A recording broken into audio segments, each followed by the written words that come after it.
Howdy, friends. How was everybody? How was everybody? How is everybody? Is not the way to do this. It's me, Bob Harris, senior editor, footballdiehards.com. This is our weekly Ask Me Anything, our live stream. Happy to have you join us and get in on the fun here. So much happened in the last week or two? Yes. If you were here last week, we touched on some of the trades and some of the things and talked about some of the landing spots for the players. We're going to dig into that a little deeper today. But I wanted to touch on one thing before we bring on our guest, John Laub. I'm sure most of you have heard DeAndre Hopkins suspended 6 games for performance-enhancing drugs.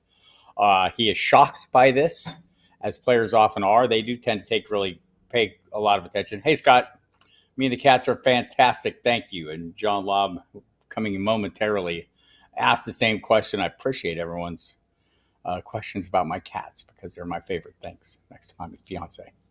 So let's see. So yeah, DeAndre Hopkins, 6-game suspension. He's not appealing it. So obviously he will miss those 6 games. That's the third of the season. He's going to take a hit here.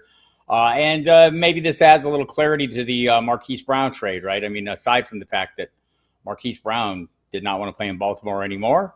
And also he's a former college teammate of Kyler Murray's. There's an additional data point here that it makes even more sense. So obviously Marquise Brown jumps up a little bit in your rankings. Don't overdo it. But, hoping you can still draft him as a wide receiver 3 that gives you wide receiver 2 and maybe wide receiver 1 upside. Certainly in the games that DeAndre Hopkins is there isn't unreasonable. You might have to draft him as a wide receiver 2. I'm not totally against that. Not totally for that. Also, Hopkins is going to fall out, and if he falls down into the wide receiver 3 territory, the expectation is he will be there for 2/3 of the season. I mean, I'm still going to want some of that. And I still expect him to be the leading piece of this offense. It's worth noting a couple things. Albert Breer at MMQB, Monday Morning Quarterback at SI.com, made this point, and it's a pretty good point. Hopkins is best when he has a speed component working opposite of him. The Texans realize this, and that's why they had guys like Will Fuller there, et cetera, to work in tandem with him. And this is maybe part of the reason the Cardinals did this as well.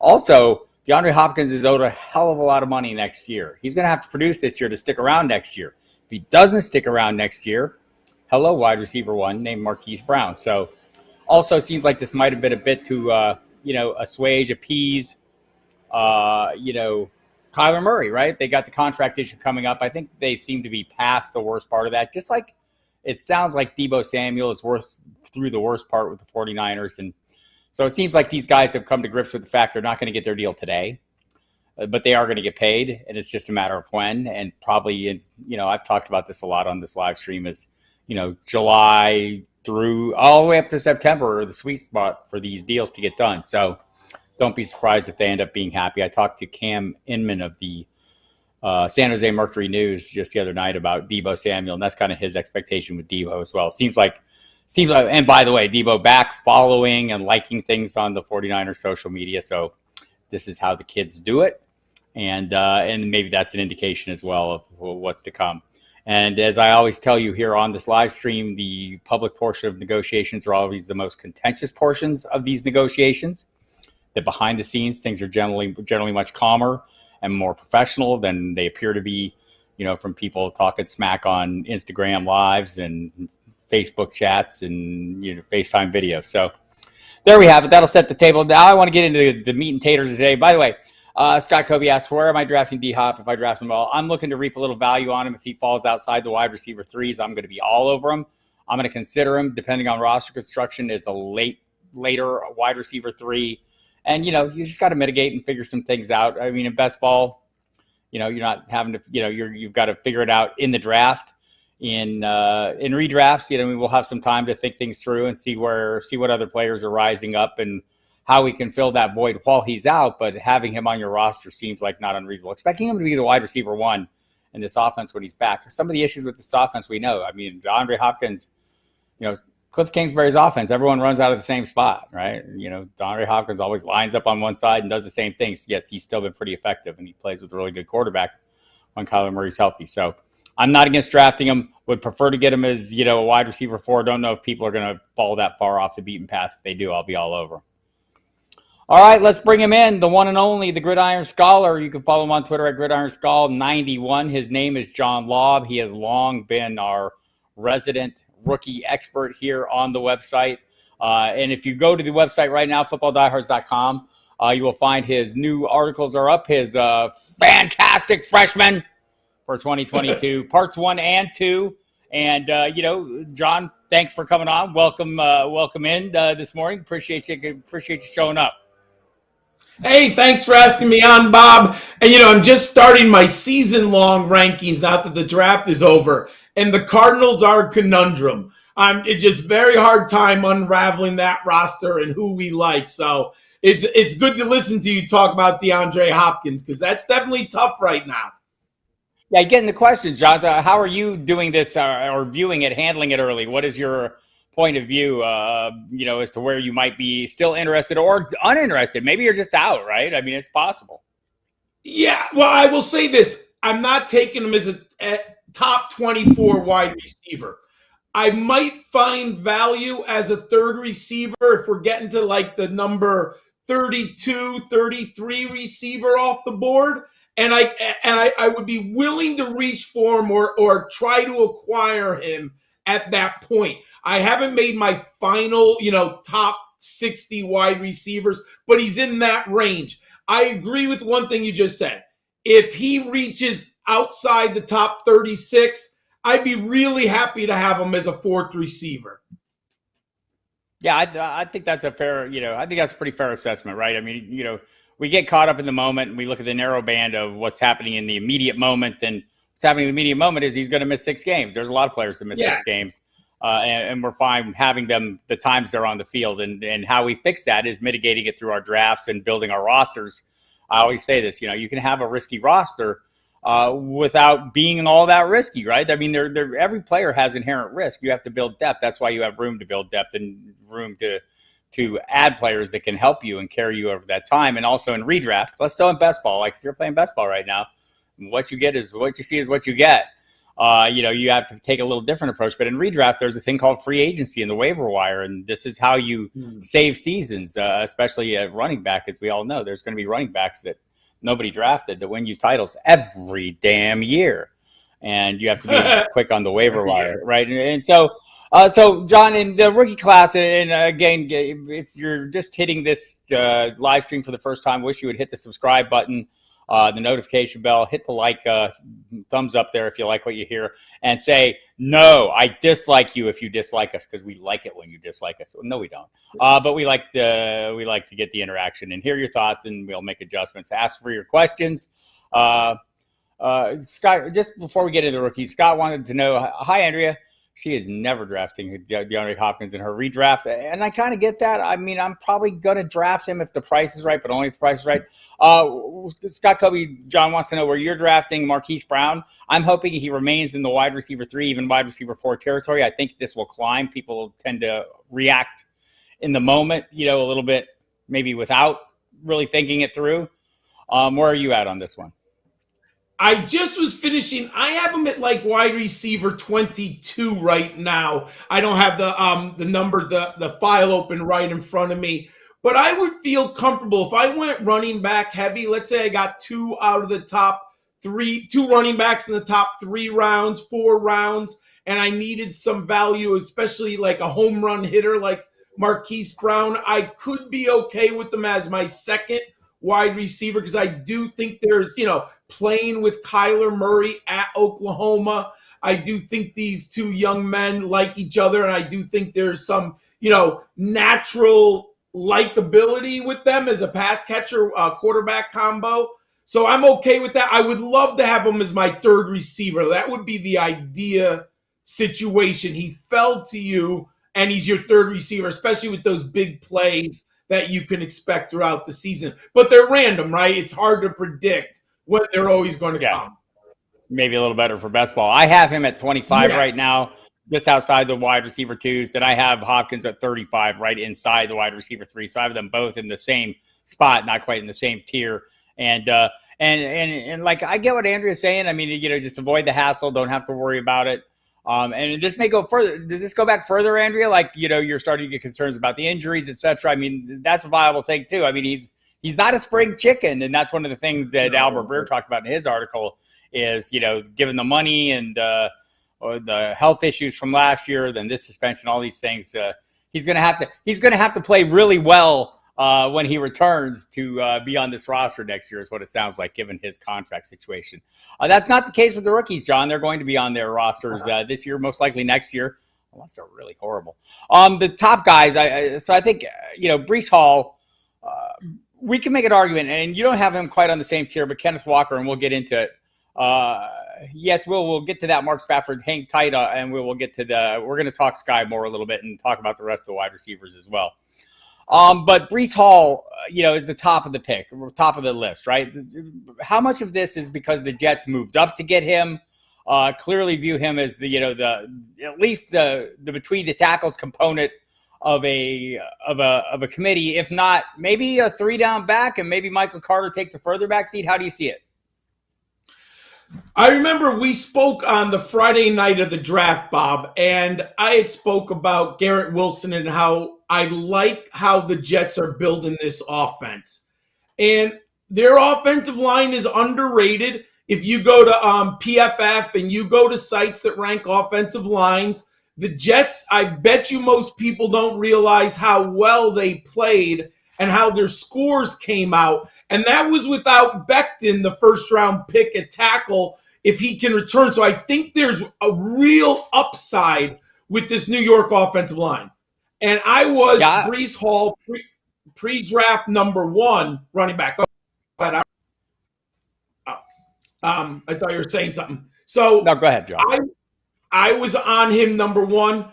I look at this role, and I know Michael Carter's there. And when I was doing my projections, I did about 60% of the snaps / opportunities. So, he may get more, he may get less, but I thought 60% was a reasonable kind of threshold over 17 games for a rookie running back. And when I look at the roster with a rising quarterback with Zach Wilson, with offensive playmakers at wide receiver, I think the opportunity is really there for this young man. And he is a 3-down back, Bob.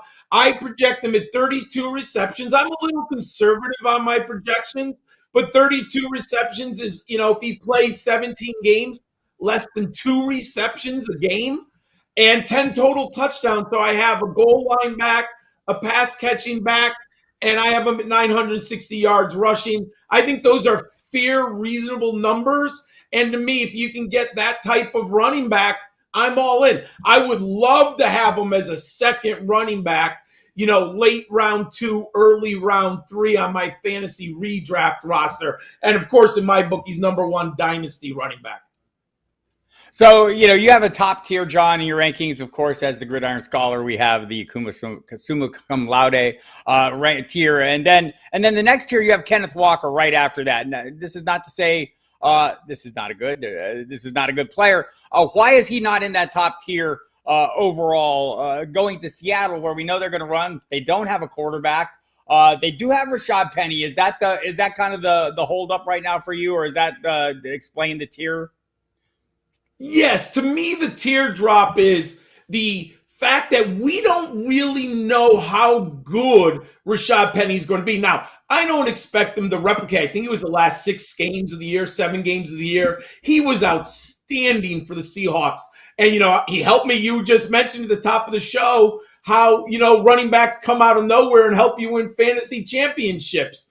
With Rashad Penny and Amon-Ra St. Brown, they literally won me 2 championships because they were so hot and I was able to acquire them off the waiver wire. So we don't know. And I know Penny has not been historically healthy. So he might not play as many games. And then obviously Walker would get a much larger percentage of the opportunities. I can't say without, 100% certainty that Rashad Penny won't play 14 games, right? So if I have him in penciled 14 games and he has at the end of the year 50% of the opportunity in the Seattle backfield, That's why I have Walker a little bit down. I have him at 190 carries. And let me see, just in comparison, I have Breece Hall. Oh, I don't have about 210. But the biggest difference to me is the pass catching. I have Walker projected at 15 receptions, where I have 32 for Breece Hall. So because of Penny and the expected less in the passing game, that's why I move Walker down into the lower, but he's a top of the next tier. Yeah, let's not overstate the case, right? I mean, John still has him as one of his top plays, obviously. I see some rankings out there where you'll find him in Dynasty. I see the two backs as the top two picks in a lot of these leagues, and some of that is a quarterback situations, but still, talent of some of these players is undeniable. The player I've liked and talked about a lot, and by the way, there are just some interesting comments in the chat here. Let me just get a reply to one, but I do think it's fair. If Chris Carson is gone, does this change your view of Walker at all, John, or is it pretty much solidified just by the president? You're kind of already baking that into the cake. It's interesting because there is the Chris Carson factor does influence, but looking at the tea leaves, kind of doing a little research on the internet, not sure if Chris Carson is coming back. My educated guess, on what I've been able to read from the Seattle newspapers, Seattle beat writers, I tend to think he's not going to be back. But he could be back, right? And that would even lessen Walker's, number of touches possibly, right? Obviously, both of them have injured. Penny and Carson was out. Did Carson even play 6 games last year? He was out for a significant amount of time last year. All right. So I'm kind of with you on all this. I think, Carson is out. And I do think if I'm in a dynasty, I'm going, at least a rookie dynasty draft. And the wide receivers to me are some concern. I'm probably focusing on those top two backs, taking my chances, or trading down if that's the case, and maybe gaining some value, especially if it's in next year's draft. Drake London and Garrett Wilson are the two who join Breece Hall at the top tier. John, Drake London is the guy that I've liked, since heading into this, since I started looking at the rookies, which is about 3 days ago.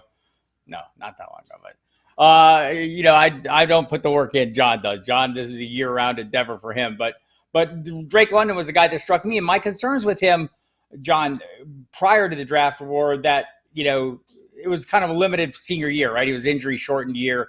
He had a really good 1,000 yards in 8 games, and I think it's a fair to question. Well, wow, is he just out a really hot streak or whatever? We haven't seen his speed, but we know what his size is. I'm guessing based on the highlights I've watched, and not a total film study, that he is fast enough to get a little separation. And if not, he can use his physical dimensions to help him out there. We like him. You like him as your second player on that top tier. Go and explain to me what sets him apart from Garrett Wilson, who's next in that top tier. I really like the landing spot. And pre-draft, I had Wilson ranked higher than London. London was 2 and Wilson was 1.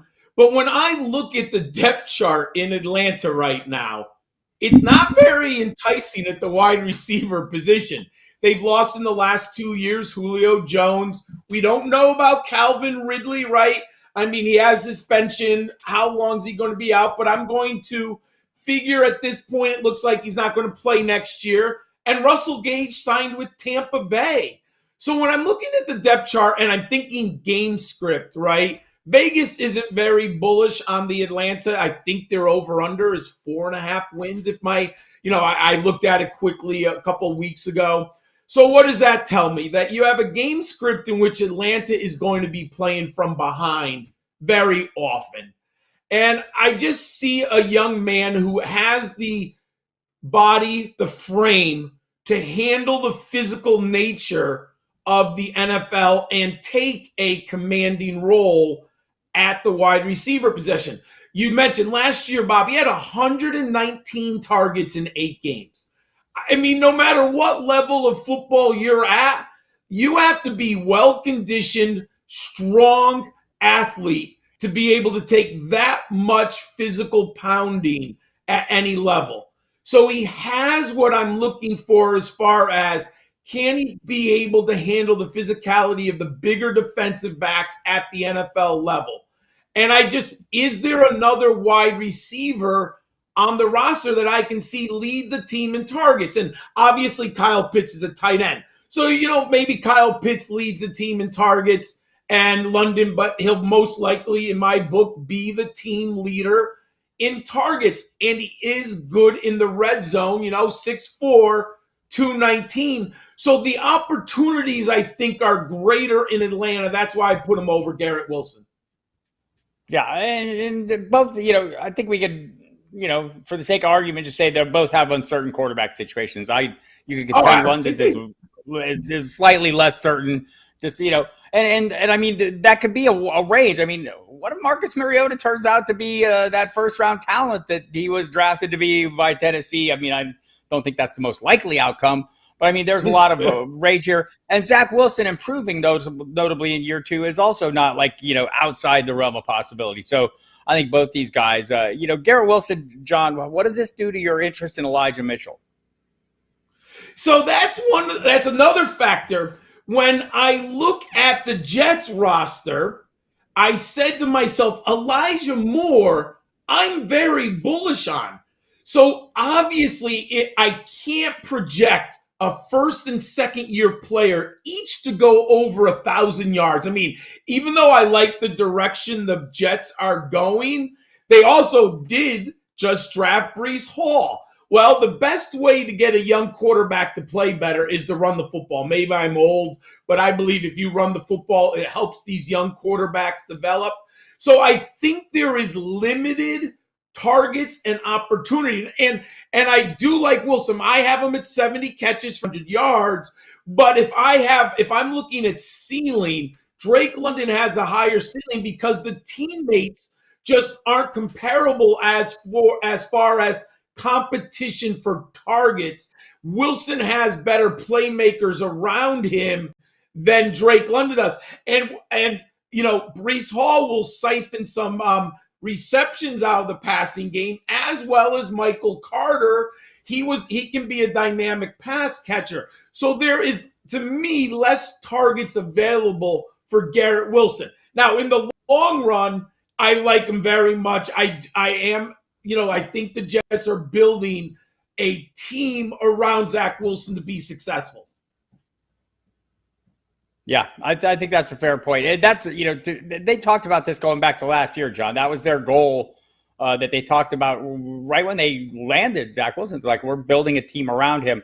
And you saw that, even last year when maybe the backups were playing better than Zach Wilson, they didn't hesitate to go back to Zach Wilson. There was never a controversy or never a question about their focus and their intent on turning Zach Wilson into a thing. And to his credit, I want to say he played better down the stretch. Granted, it was a low game, so right, he got better. I agree with you, Bob. If you watch his last 5 games, he did play better football. Yeah, so I mean, I don't want to put all my faith in that, but it is something to hang your hat on if you're into these Jets players. And I'm with you, Elijah Moore. I think I'm a little concerned now, just with the divisional workload. Definitely worried for Michael Carter. All my shares I drafted pre NFL draft in best balls are all sadly shaking their heads. Your next tier, we mentioned Kenny Walker is at the top of that tier. And it's followed up by some guys that I like an awful lot. One of them, Chris Olave. I love the landing spot for him. I think he's a great compliment to Michael Thomas, who sounds like he'll be ready. Sounds like Jameis Winston will be ready. Both of these players, coming off their injury issues. In Michael Thomas's case, I know some people are a little bit worried that maybe there was some issues with the team based on the lack of communication last year regarding his surgeries, etc. Everyone I've talked to who follows that team on a daily basis has put those fears to rest. And then GM Mickey Loomis and Dennis Allen both came out and have put those fears to rest as well. So I think Michael Thomas is a guy you should be scrolling down a little bit in your player lists as you're drafting, as the rankings and the ADP lists that we're drafting from have not caught up to where some of the realities are now. We'll watch for Michael Thomas, watch for Allen Robinson, watch for some of those guys down the road, maybe a little bit that haven't quite risen as far as they should yet, and reap a little value on them while you can. But Chris Olave lands to be a great spot. Treylon Burks, lands in a spot that was essentially opened for him by the trade of AJ Brown. And is it a surprise? And I know it's like easy and lazy analysis almost. I want to say he's a AJ Brown clone, but physically they're very similar players. But the skill sets are not quite the same, or at least the skill levels, right, John? Yeah, absolutely. I had A.J. Brown graded higher than I did Treylon Burks as prospects. And obviously, A.J. Brown has just been unbelievably, fantastic in a ground game oriented offense dominated by Derrick Henry. I mean, A.J. Brown makes huge splash plays. From a fantasy perspective, sometimes he has some down games, but those big home runs that he hits, he's just amazing in the open field. There are aspects of Treylon Burks that mirror A.J. Brown. However, A.J. Brown was prolific coming out of the slot at Mississippi. He got instant separation. He ran more of a diverse route tree. He also played with DK Metcalf, and there was competition for targets at Mississippi. So A.J. Brown was a better prospect, which is now kind of weird because Brown went in the second round of that draft, which is a steal, right, looking back. But when I'm looking at the board at the 18th pick, what the Titans were thinking, they had traded to A.J. Brown to the Eagles earlier in the day. Treylon Burks is a nice replacement for A.J. Brown. The reason why I question, it's still a ground game oriented offense. I mean, Derrick Henry, we know if he's healthy, he is going to run the football. They brought in Hassan Haskins. He's a similar, he's not Derrick Henry. No one's Derrick Henry. But, a between the tackles grinder. The Titans have told us they want to run the football. They're going to still run the football. Burks is a little raw. I do think he needs some, to work harder on his receiving, his route running, but physically, and if they put him in motion and they use him like they did at Arkansas, there are many aspects of his game that he can do the same thing for the Titans offense that A.J. Brown did. But will he be, how many times do we see A.J. Brown on that 20-yard deep in and take that pass from Tannehill and go 50 yards for the touchdown? Can Treylon Burks, is his learning curve, will he be able to replicate that in year one? But looking at the depth chart, he is with Robert Woods, right? And he's coming off an ACL injury, and Nick Westbrook-Akiniyi. You got to believe that Treylon Burks is in line for a lot of targets and opportunity in Tennessee. Right. I think that's the key to me is, if we're looking for path to workload, he's got it, even if he is not the ideal or the exact carbon copy of A.J. Brown. The role could turn out to be that, although Robert Woods could be a limiting factor. His ACL tear was clean. He's expected to be ready for the start of camp. And as you mentioned, Westbrook-Akiniyi starting to talk like he would like to make some progression in his career, obviously as a wide receiver 3. They also added Austin Hooper at tight end. Like that you mentioned Haskins, who I think, as you look at that depth chart, Deontay Foreman's gone. Dontrell Hilliard's still there. Dontrell Hilliard, not the guy that I think we'll see as the direct handcuff play. It seems like, as you said, Haskins is more likely built for that, certainly more along the lines of Foreman. So I like that. Chris Olave, there were people who had him ranked as the top receiver in their, pre-draft rankings, John. There's a lot to be said for him. Versatility, speed, a lot of things. So how does he fit into this New Orleans offense? He rose up the board more than any other wide receiver. I wasn't a big Olave. I had him, I think, at number 5 on my rankings pre-draft. And there were people who had him at number 1. But I think he touched down, no pun intended, in a perfect situation. I always felt one of the things about Olave was I didn't know if he could be the alpha receiver like DK Metcalf is, right? Like, Devontae Adams. I always thought he was a little bit, and it's not an insult, but maybe a Robin to a Batman. Well, I just read on footballdiehards.com, and you mentioned it, the Saints are looking for Michael Thomas to come back in week 1 this year. Well, that is great news in my book for Olave.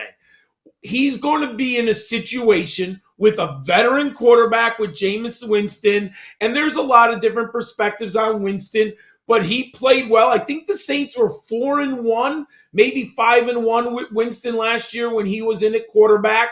The team didn't play as well without him. We did have that, what was that crazy season? 34 touchdowns, 32 interceptions or something, right? When he was with the Buccaneers. 30-30. With tons of yards. So we know he can get the football into the hands of his playmakers. And he looked like last year he had cut down on the interceptions with, for New Orleans. So with him coming back, with Michael Thomas, Alvin Kamara, I look at it, I say, Olave is going to be in a lot of very beneficial matchups, right?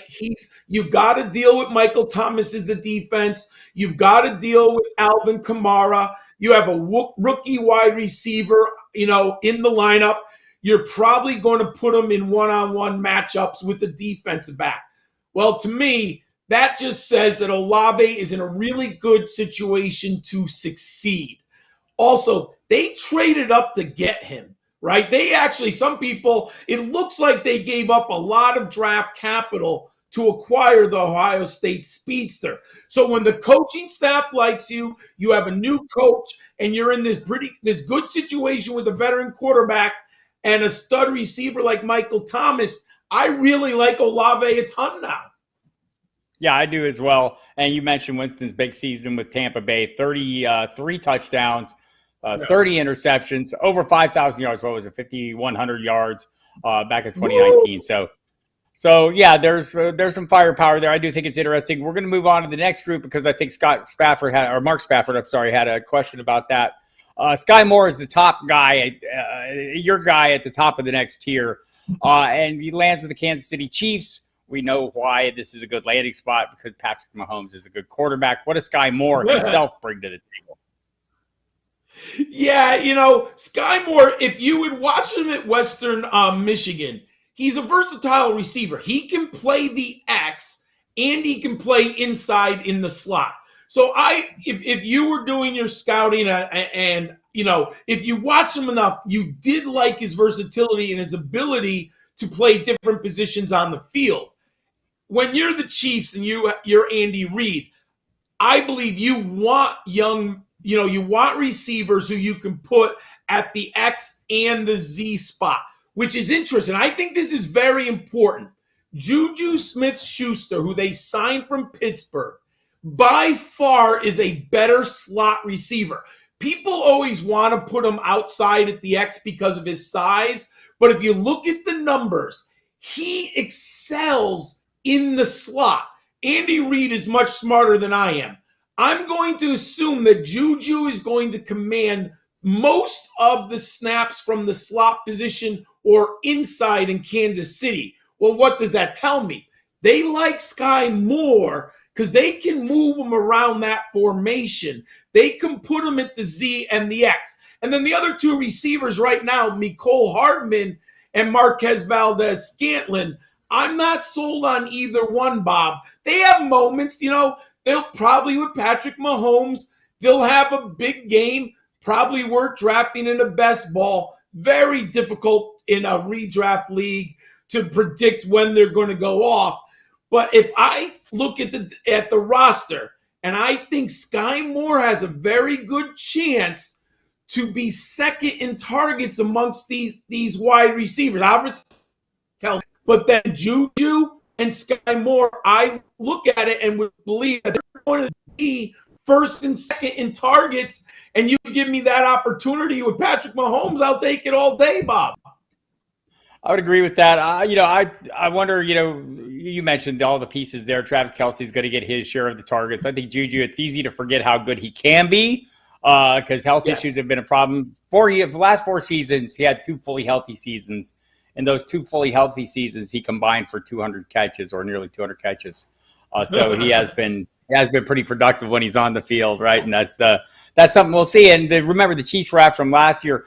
I think, for me, Moore is a great long-term prospect. I'm a little concerned about the short-term. Just like you have some guys in this tier that we're going to talk about, and we'll get to some of those, that have maybe great landing spots, but I'm not sure about the, necessarily circumstances. Jameson Williams is one of those.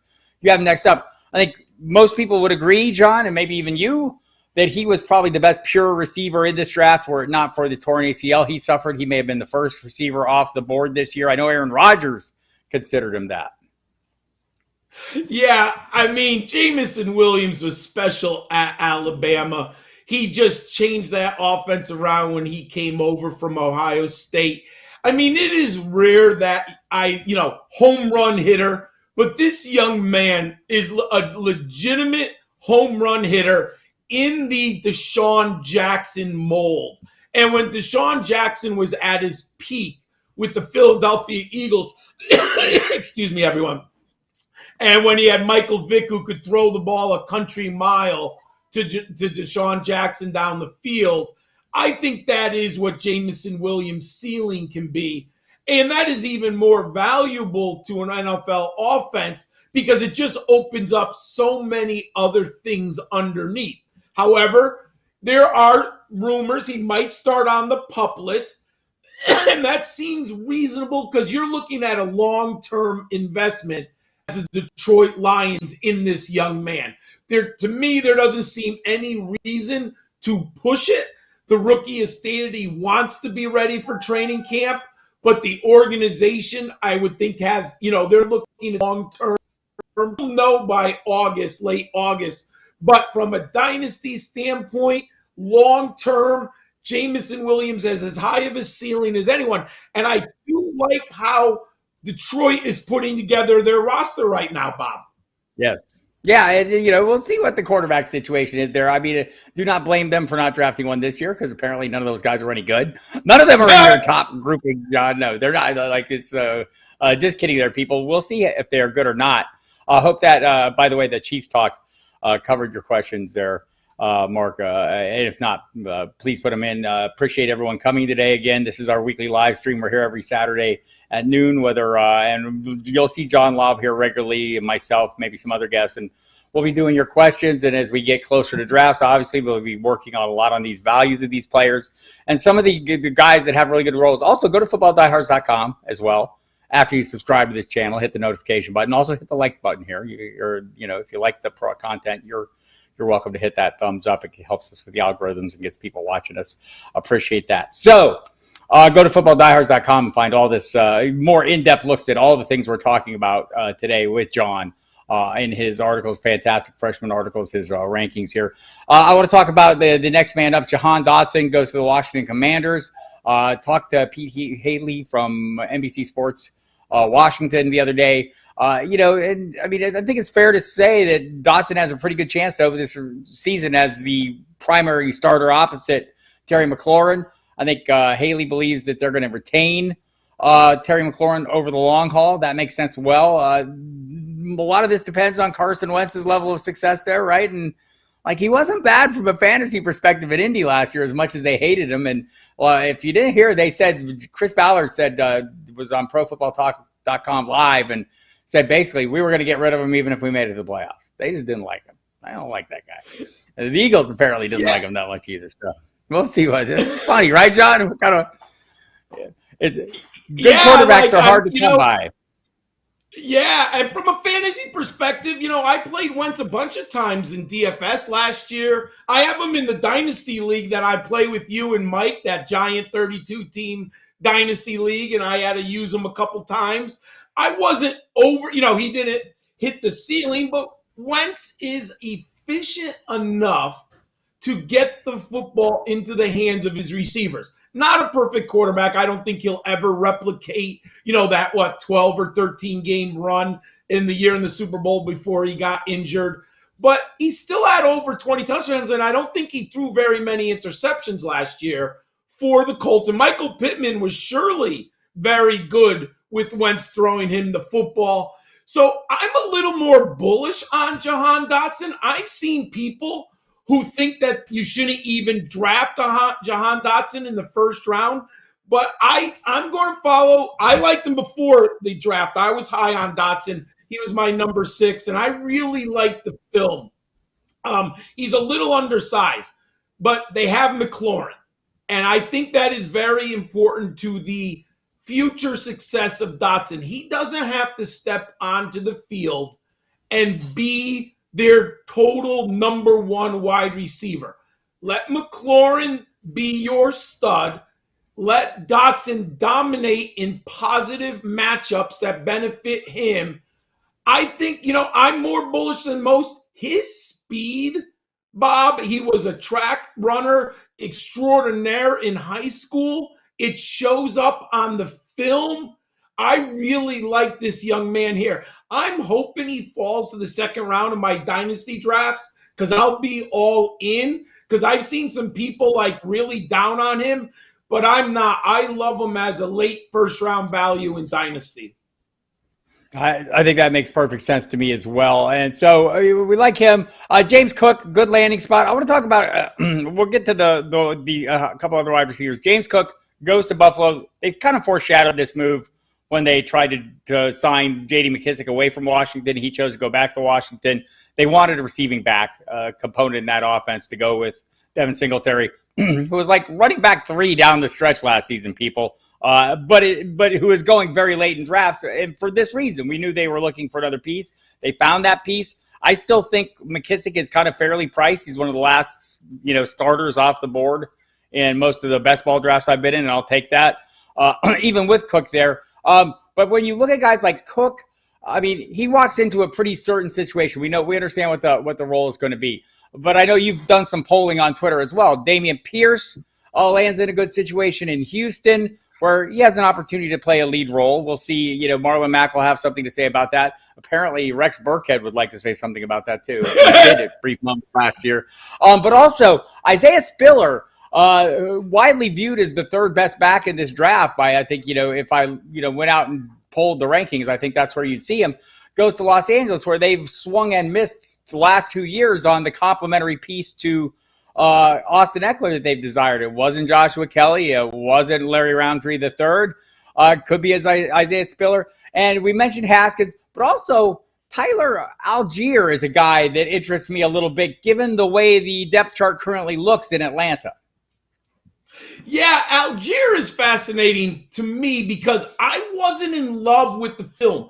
I put him outside of my top 12. Now, I did like him at BYU, and he was just bigger, stronger, more powerful than the defensive players that he was against. He was a linebacker before he transitioned to running back, but then he went to the combine. The athleticism wasn't off the charts. I was a little bit disappointed in that. So I still like him, and I think people are projecting him to be like the clear workhorse, but at the end of the day, he was a 5th round draft pick. Now, we could argue if in today's NFL, that's really a 4th round pick. The value of running backs is moving backwards in draft.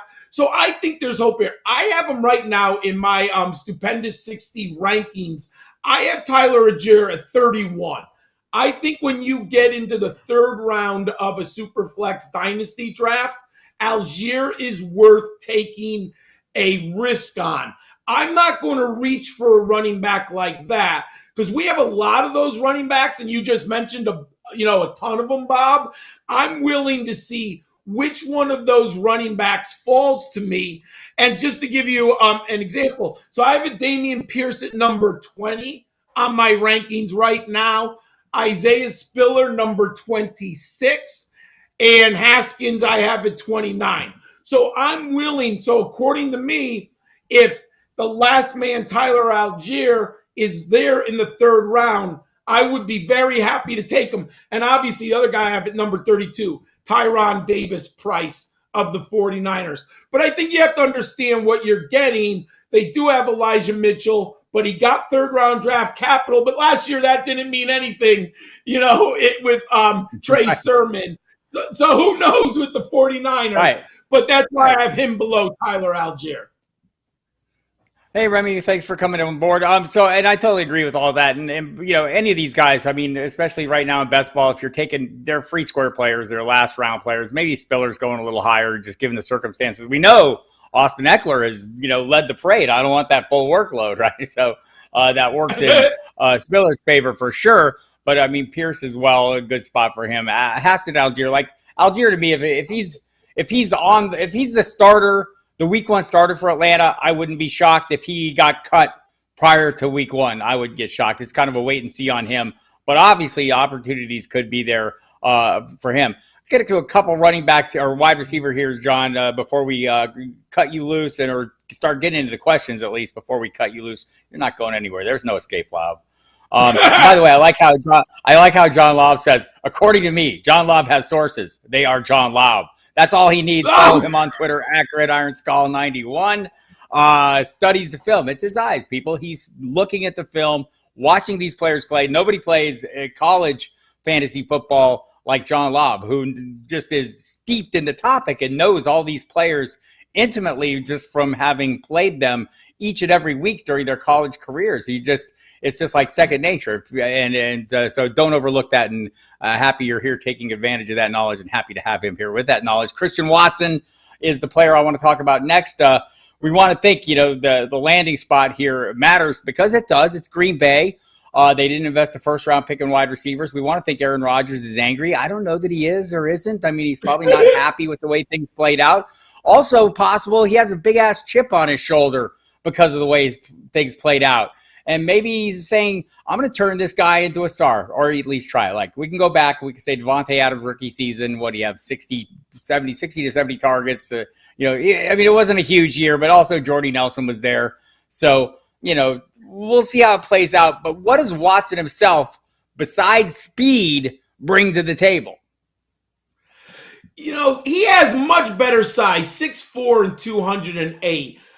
I had read about him last fall. Probably by October, he started to come on the radar. And remember, he's an FCS product at North Dakota. So I'm not going to sit here and tell you I was watching every North Dakota State game. It's hard enough to watch 130 college teams. But I will say when the playoffs come around, ESPN televises the Bison. So you have an opportunity to watch him. And I saw this young man, and anyone who knows the Bison, they are a ground-oriented offense. But when given the opportunity in space, Christian Watson's dynamic. He also returned kicks for the Bison. He's a late bloomer, right? But, it's hard to, was it the offense? Was it him getting up to speed? So it's hard to really tell why did it take him so long to pop? But when you do put him into any production model, I think he only had 105 career receptions with North Dakota, so he doesn't pop there. But, Bob, at the Senior Bowl and the Combine, when you saw the one-on-one drills with cornerbacks, you saw him in the Senior Bowl game, then you saw what his athletic ability was. The young man has all the tools to succeed at the NFL level. Of course, there's always the hurdle of going from FCS competition to NFL competition. But that's why I like the Senior Bowl. It gives us an opportunity to see him compete against a higher level of opponent. And he was successful there. So he comes in here. His hands aren't great. So if you watch Christian Watson, he does drop some passes. I've seen some people say he needs work on the jugs. He needs to go in front of the jugs machine and catch like 200 passes every day. So you can work on hands. I mean, I'm not a receivers coach, but I'm sure there's drills and there are people who've improved their handwork from college to the pros. But when you look at the depth chart, after they traded Devontae Adams, Sammy Watkins, Alan Lazard, and Randall Cobb, Watkins doesn't stay on the field. So, I mean, we don't know how many games he's even going to get. Cobb's a little older in the tooth now, but he'll be a veteran, functioning, nice receiver, but I don't expect a huge year. So it really leaves probably Alan Lazard as a number one competition at wide receiver, unless they go out and get a Jarvis Landry or something. I think there's a few veteran receivers. But right now, I like Christian Watson as a long-term prospect. I think he has all the tools. He's going to an offense with a Hall of Fame quarterback right now. So if I'm looking at the next 2 or 3 years, I expect Watson to be successful, Bob. Right. And I think that's a fair assessment on all accounts. And one of the big question marks for me is how long Aaron Rodgers plays for the Green Well, Bay Packers yeah. or plays in the NFL. I think that's the bigger issue for Christian Watson right now is does he get all the time he needs to develop with Aaron Rodgers to fulfill that potential? We have a question on tight ends we're going to get into, but I wanted to talk about one last wide receiver right here. Again, go to footballdiehards.com and check out John's top, fantastic freshman articles. Parts 1 and 2 are available right now, and we're talking about some of those players in there. George Pickens, no concerns about level of competition for him. One of the 3,000 players in Georgia to get drafted this year. It was an NFL record. What was it, 15 players, John? I think that there was like 7 of the defensive players got drafted and 15 total. The Bulldogs are loaded, Bob. Oof. And by the way, talking about improving hands, Deontay Johnson is a player who has done a lot of work to actually do that, and it's worked out in his favor. George Pickens, that's not necessarily his issue. He's a physical guy. John, tell us a little bit more about what we should expect from him in Pittsburgh. Is he the long-term play or the long-term answer if Chase Claypool doesn't stick around or pan out, or even if Deontay Johnson himself, who is due for a contract next year, wants the $8 billion that everyone else is getting? Fascinating. My first thought when the Steelers did this was, hey, they're pretty good at identifying these wide receivers. I mean, looking at some of the names, Antonio Brown, Emmanuel Sanders, Mike Wallace, Deontay Johnson. In the second and third round, Pittsburgh hits, and they've had some misses. If you go through the draft picks of general manager Kevin Colbert, you'll find some misses, but everyone's going to have a miss in the NFL draft. But he's also had some huge hits. So I immediately was like, hey, when Colbert and the Steelers scouting department, when they target and draft a wide receiver, your antenna, in my book, has to go up. He's also falling with a very good organization with arguably a top 3 coach. Mike Tomlin is just amazing. They're thinking about the future. You just mentioned it. What are they going to do with Chase Claypool? Will they sign Deontay Johnson to a big contract? Historically, right, Bob, we know Pittsburgh isn't going to pay for those wide receivers, right? They let them go. So what they're telling us is, let's bring in George Pickens. We'll play him in 3 receiver sets this year, barring some injuries, and we are ready. I mean, what I like is they're always thinking of the future. If we lose Johnson, if we let Claypool go, we have a young man who we feel confident in can step right into the starting wide receiver position for our franchise. And they did Calvin Austin. That's a sneaky pick too, man, in the 4th round. So the Steelers, I think Calvin Austin's going to be their special teams guy from year 1. I mean, he's just a dynamic punt kick returner, but he's sneaky too. So the Steelers are planning for the future. You put George Pickens, who there's some rumors, about his off-field behavior, like how well does he take the coaching? Can you ask for really a better, solid organization than the Pittsburgh Steelers with Tomlin and that coaching staff? The young man touched down in a very nice spot. You want these players, in my opinion, in fantasy, to land with organizations who know how to help players succeed.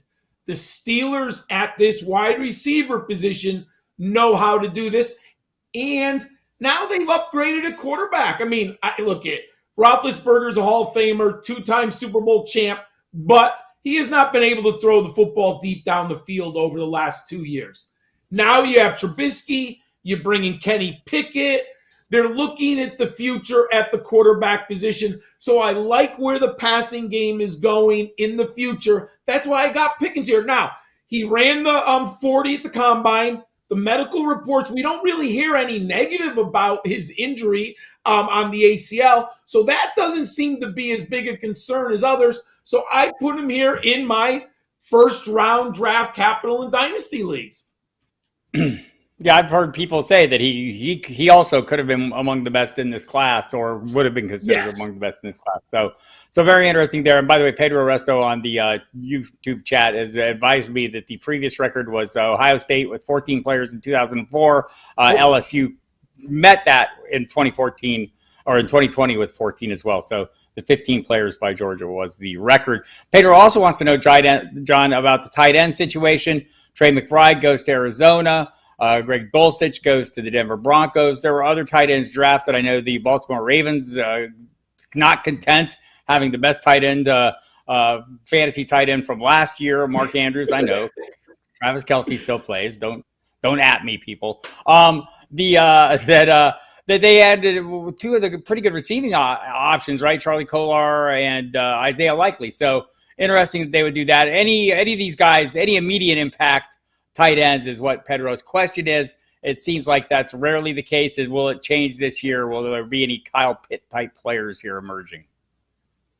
We got real lucky last year with Kyle Pitts, and Pat Freiermuth turned out to be a great value, for the Pittsburgh Steelers, and we haven't even mentioned him. I don't see any tight end this year, Bob, who even will approach Pat Freiermuth, let alone Kyle Pitts. I just don't think they're as talented as those two young men coming into Atlanta and Pittsburgh last year. But in my stupendous 60 on footballdiehards.com, you can go to the part 2 article and there's a link. I have Trey McBride at number 21 in my Superflex rankings. I do like him long term. It's going to be challenging this year with Zach Ertz. How many targets, how many snaps is he going to get on the field? But I think long-term he'll be fine for Arizona. One, I moved him up a lot. Jalani Woods going in the 3rd round to the Colts, Bob. That just illuminated. They love the athletic ability. They like the film. The scouting department decided that he has that NFL talent all over him. I thought he'd go in the 4th round. When he got 3rd round draft capital to the Colts, they've been good with targeting their tight ends with Frank Reich. He has an incredibly high ceiling. You and I have talked about him a couple times. So I have Jelani Woods as number 30 in my rankings. I like him a lot. The other tight end, Greg Dulcich. I have him at 35 to the Broncos. The problem is Albert O, right? I love Dulcich coming out. I really like this film at UCLA. He's more of a pass catcher than an inline blocker, but I do like him long-term in Denver. And the other two, yes, are Ravens, Charlie Kolar at 43 and Isaiah Likely at 51. Very fascinating. He took 2 uber pass catchers in college. Look at the production from Charlie Kolar and Isaiah Likely, everyone. Their college numbers are unbelievable. And the Ravens brought them both in, I think, to help the passing game down the field a little bit. Yeah, because they don't have a lot of wide receivers past Rashad Bateman now that Marquise Brown is out. We're looking at the Devin Duvernays and James Proches of the world. Mike Valverde agrees. He thinks McBride could hit Brevin Jordan numbers, John. And he also likes Jelani Woods as well. And I should have mentioned him. I mean, it's a great landing spot for Woods as well. So, John, what do your sources tell you about that assessment? Your sources being your eyes on that we've seen on McBride. Is this like is this going forward? Is he going to emerge as a truly high-end prospect? I believe that McBride, when he hits his ceiling in fantasy football, I do believe that he could be a top 6 tight end. I don't know I don't think he could ever be George Kittle, Travis Kelce, that, top 2 or 3. I would say I still think Pat Freiermuth is going to get better for the Steelers, and his ceiling is still we have not seen it yet. But I think McBride is just a little below Freiermuth as far as athleticism and size, but I think he can be a very nice top 6, most likely to land between that 7 and 12. I think he's a tight end 1. I think in his best season he could be top 6. You saw that, people. John Laub with a low-key Mark Andrews slander. I think that was aimed at me by not mentioning him in the same breath as George Kittle and Travis Kelce. All right, everybody. John, thanks so much, as always. Really appreciate you coming in and chopping this stuff up with me. We'll do it again. We'll have you in on some of our mock drafts as well. People, I know I keep promising mock drafts are coming. We'll probably set some up, in Saturday AMAs, and then do them during the week and analyze them in real time as we're doing them. Got some people already interested in doing them. Matthew Whitfield's out there, and I know Scott Covey, the high stakes maven, who lurks in our chats, that is interested as well. So we'll get you all in here and do that as well. So John, thanks a lot. Appreciate the time, and we'll do this again very soon. Everyone else, thank you for coming. We'll do it again next week. Same bat time, same bat channel. I'm not actually a bat. I just like to say that because I like Batman. That's all. See you next week.